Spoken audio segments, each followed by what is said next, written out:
The one tiny good thing that has happened today, squirrel wise, well, I guess I should be grateful. There were a lot of hawks and I didn't see them take any squirrels, so I should be very grateful for that.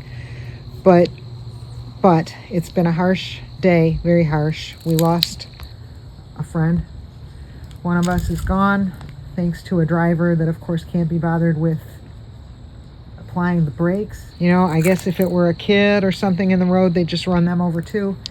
But here's Elvis. I just saw Elvis in here somewhere. Elvis is my shyest. Elvis is the one that spent the night in the garage, and that's why we're friends. You can hear it. There, is that him? Elvis? You want another one? There, I just saw it right there. Elvis? If we put it there, see if he gets it. Oh, no. That's where Elvis lives. All right, so I pre-dug, this is the squirrel and chipmunk cemetery here, and I pre-dug the hole. I'd like to say, there's the squirrel, and it's one of my buddies. I just want to start with 28F here is not my bra size, so it's not as exciting as it looks. 28F, wouldn't that be something? But let's get off that topic. Here's the squirrel, and it's one of my front yard buddies. He was in the street. I think it's a he. Actually, I'm not even sure it's a he. I didn't see any evidence that it was a he, but I didn't see any evidence it was a she, so maybe it's a she. But in any case, its eye is popped out, so I'm not showing it. And this happens when they get run over by cars. I never thought I could get used to something like this, but I did. I have. The eye is popped out and hanging by a tendril, and he has a lot of blood coming out of his mouth, and his mouth is forced open, showing just how big their teeth are, which I was actually surprised at, but it's irrelevant to the conversation here. So he's dead, or she, and it's one of my front yard buddies. It was almost right in front of the house, and it sucks. I didn't see it happen, but you know, it's hard either way. You know what I mean? You find somebody dead in the street. Imagine you find someone you love dead in the street. It sucks. It sucks. It doesn't matter that you didn't see it happen. They're dead. They're in the street. Their eye is popped out and dangling, and their mouth is hanging open with blood coming out. Yeah, it sucks. So I picked them up, put them in a box. I'm sure the neighbors think I'm so damn weird. And I don't know if they think I collect these things or what. So I'm going to put him in here. He's in a pair of purple pants that I bought off Amazon that I can't wear because no matter what color of underwear, they show through. So you just can't wear those pants. So now he's in a very comfortable new pair of purple jeans, very soft.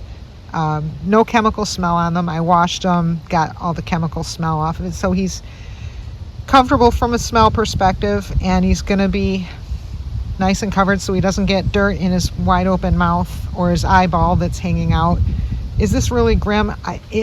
You get to a point, I never thought I'd get to a point where handling dead animals is the norm. I don't even use gloves anymore. I don't, if I know them, and these ones that I pick up are ones that I know they don't have anything, so I don't wear gloves. I just feel sad, and it doesn't worry me. I actually thought about, they said they're looking for experienced hikers to go find bodies in North Carolina and stuff. I thought about doing it because I'm like, you know what? I'm an experienced hiker.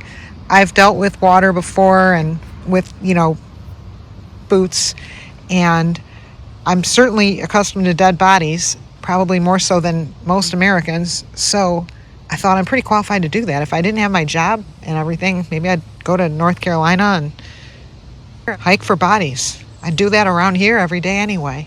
I'm not going to show this one because I'm pretty sure nobody wants to see it. But he's going to enter the cemetery and he'll be with us forever. I'm telling him or her that I'm not exactly sure which one he or she is, but I know I'm going to miss him or her because we're one less now. And I know in the area that she lived in or he lived in, just a bunch of sweet squirrels. They're all sweet. Who isn't, right? Which of them aren't? They're not like, it's not like dogs where you have this one barks a lot, or a cat where this one scratches a lot. They're just all sweet. We're gonna miss you. I miss you already, whoever you are. And the tail is still just soft, and maybe I really am weird. I just had a horrible feeling that the tail was moving itself, but it's not. All right. All right, I'll take care of you. It just felt like the tail was moving, like in addition to me moving it, that it was, but it's not. He or she is dead. Okay, so we're gonna do this thing. You got cloth covering you so you don't get dirt in your face. Well, it's not the most picturesque headstone, but when these things happen, I do what I can do with what I've got. I guess that's what everybody does when anything happens. You do what you can do with what you got. And as Robert Frost said, because it turns out he's dead too, the only way out is through. I was reading about it, and here's Tupac. Maybe she'll tell us what it means. Maybe she already knows. It means if you're in something, you need to get out of it. The only way out is to go through it. Can't get around it, can't back out. You just got to get through it. So the only way out is through. I thought that was cool. And because I actually was thinking the only way out is out. And then I just Googled it for the heck of it. And then it said the only way out is through. I'm like, ooh, that's cool too. So we'll go with that. And Robert Frost is a poet and I'm not. So maybe he knows better what he's talking about. I need to get ready. Here's the irony. I have a funeral that I'm supposed to be getting ready to go to that I'm now going to look like crap because I was burying a squirrel instead of getting ready. But my hair is straightened. I got that going. There's Tupac. And I don't know. You know, what does it matter what I look like, right? The dead person isn't going to know. So I think I'm supposed to find something black to wear, and I don't think black jeans with dirt all over them is really the right thing. So, God, I hope I have anything. I don't know what I have. There's Tupac-y. Little Miss Tupac. There's the fallen tree that changed our lives. Her kids can play in there. That tiny little black baby she has a way better chance now because of that fallen tree.